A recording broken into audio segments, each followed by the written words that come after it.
Hello दोस्तों, कैसे हैं आप सब लोग। उम्मीद करता हूं काफ़ी अच्छे होंगे।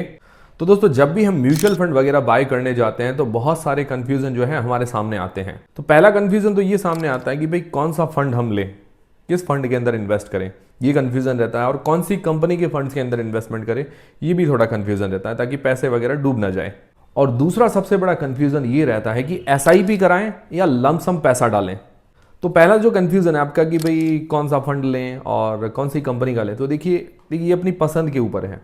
जनरली मैं आपको सिंपल शॉर्ट में बता देता हूँ कि भाई अगर आपको ज़्यादा रिटर्न चाहिए और रिस्क भी आप झेल सकते हैं कि भाई डाउन गया, तो अभी जैसे मार्केट डाउन था तो बहुत ज़्यादा स्टॉक्स डाउन चले गए थे, तो उसमें स्मॉल कैप और मिड कैप जो इंडेक्स होते हैं या स्टॉक्स होते हैं, वो क्या है कि रिटर्न तो ज़्यादा देते हैं पर उनके अंदर रिस्क भी उतना ही ज़्यादा था। अभी मार्केट डाउन हुआ तो वो भी डाउन हुए, सिंपल चीज़ है। ठीक है, तो आप small cap mid cap funds ले सकते हैं अगर आप रिस्क झेल सकते हैं तो।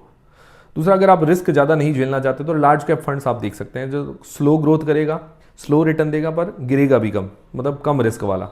तो ये क्या है कि जनरली बड़े एज ग्रुप वाले या ज़्यादा जो पैसा इन्वेस्ट करते हैं उनके लिए लार्ज कैप अच्छे हैं। और जो कम एज वाले हैं, जो फ्यूचर अभी उनके हाथ में है, वो अभी कमा सकते हैं, तो वो स्मॉल कैप और मिड कैप में रिस्क ले सकते हैं। और कुछ ऐसे फंड्स होते हैं जिनके अंदर तीनों का ही मिक्सचर होता है, जैसे लार्ज कैप, मिड कैप और स्मॉल कैप, तो तीनों का ही मिक्सचर होता है। तो वो फ्लैक्सी कैप फंड होते हैं या उनको आप मल्टी कैप फंड्स बोल सकते हैं। उसके अलावा थीम बेस्ड काफ़ी सारे फंड्स होते हैं, डिफेंस सेक्टर से रिलेटेड होते हैं। जो भी आप अभी जो स्टॉक्स चलते हैं या जो भी सेक्टर चलता है उसके रिलेटेड फंड्स अगर आप सर्च करेंगे तो आपको मिल जाएगा। जैसे रेलवे है तो रेलवे से रिलेटेड आपको फंड्स मिल जाएंगे, आईटी से रिलेटेड फंड्स मिल जाएंगे, टेक्नोलॉजी से रिलेटेड मिल जाएंगे, सेमीकंडक्टर से रिलेटेड मिल जाएंगे। तो ऐसे काफ़ी सारे फंड्स आपको मिल जाएंगे, वो आपकी पसंद के ऊपर है। तो ये चीज़ क्लियर हो गई। अब कौन सी कंपनी का लेना चाहिए, तो देखिए जनरली अगर देखें तो टॉप एसेट मैनेजमेंट कंपनी देखें तो एसबीआई है, एचडीएफसी है, आईसीआईसीआई, एक्सिस, ये टॉप एसेट मैनेजमेंट कंपनीज है जो म्यूचुअल फंड वगैरह हैंडल करती है। तो अच्छी कंपनी देखें और मतलब जो बिल्कुल भी खराब ना, ऐसे ही ना देखें कि भाई नई नई हो बिल्कुल खराब, उनकी थोड़ा आप रेपुटेशन देखें, उनका पास्ट देखें, उसके बाद इन्वेस्ट करने का सोचें।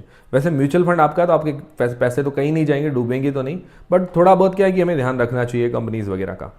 अब सबसे मेन सवाल ये आता है कि भाई एसआईपी कराएं या लमसम में पैसा डालें। तो सबसे पहली चीज, काफी लोग जो नए हो तो एसआईपी क्या होता है, लमसम क्या होता है, वो भी शॉर्ट में समझा देता हूं। तो देखिए एसआईपी मतलब होता है सिस्टमैटिक इन्वेस्टमेंट प्लान। सिस्टमैटिक मतलब आप वीकली इसके अंदर करवा सकते हो, हर वीक में आपका पैसा कटेगा। मंथली आप पैसा डाल सकते हो, हर मंथली एक फिक्स डेट को आपका पैसा कटेगा, या क्वार्टरली करवा सकते हो, हर 3 महीने के अंदर आपका पैसा कटता है। तो जनरली लोग क्या है कि मंथली करवाते हैं। भाई एसआईपी जो होती है तो फिक्स एक डेट होती है, 1 तारीख से लेकर 30 तारीख के बीच में कोई भी डेट सेलेक्ट कर देते हैं। भाई 5 तारीख, 6 तारीख, जो भी आपको पसंद हो वो डेट सेलेक्ट कर लो। उस दिन क्या है कि फिक्स डेट सेलेक्ट हो जाने के बाद ऑटो पे हो जाएगा हमारा पैसा, कि भाई आज 5 तारीख है, मार्केट खुला है, तो हमारे पैसे जो है कट जाएंगे। जो भी आप अमाउंट की चाहें, 500, 1000, 2000, 5000, 10,000, जितने की चाहें एसआईपी करवा सकते हैं। अब मान लो आपने 5 तारीख सेलेक्ट की हो, उस दिन छुट्टी हो, सैटरडे संडे हो, कोई हॉलीडे आ जाए, तो अगले दिन पैसा कटेगा। जब भी मार्केट खुलेगा तब आपका पैसा कटेगा, तो टेंशन करने की जरूरत नहीं है। तो ये होती है एसआईपी की भी मंथली या वीकली सिस्टमैटिक मैनर के अंदर हमारे पैसे हमारे अकाउंट से कटते जाते हैं। दूसरा होता है लमसम। इसके अंदर क्या होता है कि एक साथ फिक्स्ड अमाउंट डालते हैं, जितना भी होता है कि भाई 10,000, 20,000, 40,000, 50,000, लाख, 10 लाख, जितना भी होता है एक साथ डालते हैं। मतलब जिस हिसाब से लोगों की कैपेसिटी होती है उस हिसाब से। और दोनों के अंदर ही फ्लेक्सिबल है, आप चाहे तो एसआईपी चालू हो तो लमसम भी डाल सकते हो बीच में, ठीक है। और आपका लमसम चालू है तो आप उसकी एसआईपी भी करवा सकते हो, हर मंथ के लिए जो आप एसआईपी करवाना चाहते हो जितने अमाउंट की, वो भी कर सकते हो। तो ये प्लान क्या है कि फ्लेक्सिबल रहते हैं, कंपनी पूरा मौका देती है कि भाई आप किसी भी तरह से इन्वेस्ट करो। अब ये समझ में आ गया कि लमसम क्या होता है और एसआईपी क्या होती है। अब ये चीज जानते हैं कि दोनों में से बेस्ट कौन सा रहता है, सबसे ज्यादा रिटर्न किस में मिलते हैं, एसआईपी में मिलते हैं या लमसम में मिलते हैं। सबसे पहले आप मुझे बता दीजिए किस में रिटर्न मिलते हैं, मतलब बाद में वीडियो के आखिर में तो आपको पता चल ही जाएगा। और दोस्तों, Telegram, Instagram, WhatsApp channel, free में डीमेट अकाउंट, सबकी लिंक डिस्क्रिप्शन के अंदर, वो भी ज्वाइन करके रख लीजिए। तो अब जानते हैं इन दोनों में से बेस्ट कौन सा है और इनके फायदे और नुकसान क्या क्या है, दोनों की जान लेते हैं। तो सबसे पहली चीज एसआईपी के बारे में जानते हैं कि एसआईपी के फायदे क्या है, उसके बाद जानेंगे इसके नुकसान, मतलब डिसएडवांटेज क्या है, एडवांटेज और डिसएडवांटेज। तो देखिए एसआईपी का पहला फायदा ये है कि हर मंथ कुछ ना कुछ हमारी सेविंग हो जाती है। भाई ऑटोमेटिकली पैसा जो है, हम डेट सेलेक्ट कर देते हैं, पैसा कट जाता है, सेविंग हो जाती है हमारे, मतलब पॉकेट पर ज़्यादा लोड नहीं पड़ता कि भाई 500, 1000 रुपये जो भी हमने सेलेक्ट कर लिए वो हर मंथ कटते रहते हैं, और सेविंग भी हमें मिलती रहती है। और शेयर मार्केट अगर चढ़ता है तो हमें रिटर्न भी अच्छे देखने को मिल जाते हैं। और एसआईपी क्या है कि जो लंबे समय तक करते हैं तब क्या है कि अच्छा पैसा सेव भी होता है और उस पर रिटर्न भी अच्छा मिलता है। तो ये एक एसआईपी का बड़ा फायदा है। फिर डिसएडवांटेज क्या है, तो डिसएडवांटेज सबसे बड़ा जो मुझे लगता है कि भाई जब मार्केट हाई पर होता है तब भी हमें यूनिट्स बाय करने पड़ते हैं, मतलब ऑटोमेटिकली बाय तो करना ही पड़ेगा जो डेट सेलेक्ट की 5-6 तारीख को। तभी जब मार्केट बहुत हाई पे होता है तब भी क्या यूनिट्स बाय होते हैं, और मार्केट लो पर होता है तब भी बाय, तो वो तो फायदा है इसका भाई, मार्केट लो होता है तब तो ठीक है, पर मार्केट हाई पर होता है तब भी यूनिट्स हम बाय करते हैं, तब तो हम शेयर खरीदने से बचते हैं। बट एसआईपी में तो क्या है कि अब लगातार पैसा कटवाना ही पड़ेगा, मतलब जो है इन्वेस्ट करना ही पड़ेगा।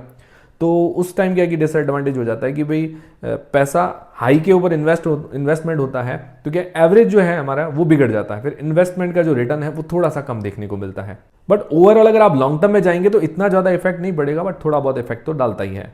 और हाँ, एसआईपी में एक और चीज़ ये है कि भाई मार्केट जब डाउन होता है तो एसआईपी के चलते चलते आप लमसम भी कभी भी डाल सकते हो। भाई आज लगता है कि आज मार्केट डाउन है तो थोड़ा पैसा डाल दिया, भाई 2-2 हज़ार की एसआईपी कराई है, तो मान लो आपको लगता है कि भाई आज मार्केट जबरदस्त डाउन है तो 20,000, 30,000, 40,000 डाल दिए। ये इसके डिसएडवांटेज एडवांटेज जान लिए। अब लमसम के एडवांटेज और डिसएडवांटेज जान लेते हैं। तो लमसम का सबसे बड़ा फायदा ये है कि जब भी मार्केट डाउन होता है तब क्या है कि एक साथ हम पैसा डालते हैं तो उसका रिटर्न अच्छा देखने को मिलता है। और इसके अंदर क्या होता है कि लॉन्ग टर्म के लिए बाइंग अगर करते हैं तो अच्छा रिटर्न देखने को मिलता है। और तीसरी चीज़ है, इसका फायदा वही लोग ज़्यादा उठा पाते हैं जो शेयर मार्केट से या तो जुड़े हुए हैं, उनको पता है कि मार्केट कब डाउन आया, कब ऊपर जा रहा है, कब इन्वेस्ट करना, वो उनको थोड़ा बहुत नॉलेज होना जरूरी है। और दूसरी चीज़ पैसा भी होना जरूरी है। लमसम में अगर आप पैसा डाल रहे हो तो कुछ अमाउंट अच्छा होगा तब आप क्या कि रिटर्न बना पाओगे ना। आप 1,000-2,000 रुपये डालोगे उसका रिटर्न भी बहुत कम बनेगा, तो इसलिए पैसा भी होना जरूरी है, शेयर मार्केट का थोड़ा नॉलेज भी होना जरूरी है। अगर बिल्कुल भी नॉलेज नहीं है तो एसआईपी ठीक है। तब ये दोनों के एडवांटेज और डिसएडवांटेज हो गए। अब दोनों में से बेस्ट कौन सा रहता है, तो अगर आप देखिए चार्ट देखते हैं सेंसेक्स, निफ्टी का, बैंक निफ्टी का, किसी का भी आप चार्ट उठा के देख लीजिए, mid cap index, small cap index, तो अगर आप ओवरऑल अगर आप लॉन्ग टर्म में देखेंगे तो चार्ट इस तरह से ही नजर आएगा, मतलब चढ़ता हुआ ही चार्ट नजर आएगा। थोड़ा बहुत ऐसे ऊपर नीचे होता है बट लॉन्ग टर्म में ऐसे चढ़ता ही है, ठीक है।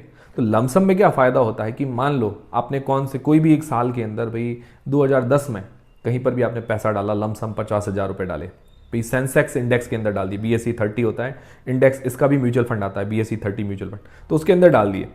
तो मान लो जहां मार्केट नीचे था भाई 10 साल पहले हमने इन्वेस्ट किया हो, तो 15 साल पहले 2010 में किसी ने 50,000 रुपये लगाए होते, तो देखिए 2010 में सेंसेक्स कहाँ पर है और आज सेंसेक्स कहाँ पर है, मतलब 75,000 के आसपास सेंसेक्स चल रहा है, तो पैसे कितने गुना हो जाते हैं लमसम के अंदर।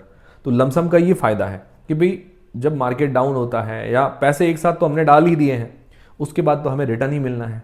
आज अगर मान लो यहाँ पर चार्ट है तो कल उससे ऊपर हमें चार्ट नजर आएगा। हाँ, थोड़ा बहुत ऊपर नीचे गिरावट होती रहती है, बट ओवरऑल लॉन्ग टर्म में चढ़ता हुआ ही हमें नजर आता है।